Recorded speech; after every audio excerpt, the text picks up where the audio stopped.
Dall'apertura delle scuole c'è stata una crescita esponenziale delle classi colpite e soprattutto quelle messe in quarantena. I numeri forniti dal direttore del SISP dell'Ustre Vittorio Selle sono importanti. Attualmente sono 1112 le classi di ogni ordine e grado nelle quali è stato segnalato almeno un caso Covid. Da evidenziare però è il numero di classi focolaio con 2 o più positivi, superiori rispetto a quelle in cui è stato registrato fino ad ora un solo caso. Le prime sono 568, le seconde 544. Il numero di classi in didattica a distanza invece è inferiore, ma questo dipende dalle regole specifiche di ciascun segmento scolastico. Dobbiamo programmare appunto i tamponi che servono per poter reinserire a scuola la popolazione dei ragazzi che attualmente frequentano i vari istituti.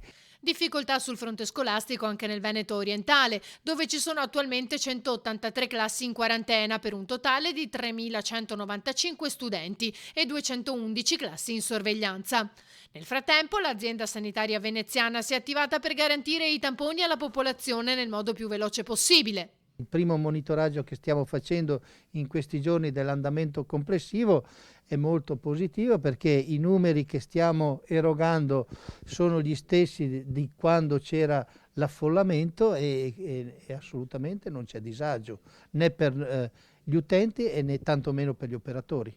Ci sarà un nuovo punto a Chioggia, forse uno anche a Favaro. Sì, noi stiamo lavorando sicuramente su un punto a Chioggia che sarà aperto la prossima settimana, che si aggiungerà alla situazione, alle soluzioni già in essere, e stiamo lavorando nella zona di Favaro per avere un altro drive-thru per quanto riguarda la realtà di Mestre.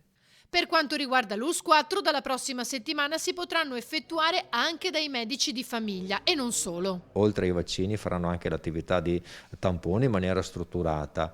E abbiamo disponibilità del poliambulatorio Caorlese, in questo momento già pervenuta nel supportarci anche loro, è una struttura privata accreditata, la Croce Rossa che sta collaborando nei nostri CVP e farà delle sedute a potenziamento delle nostre.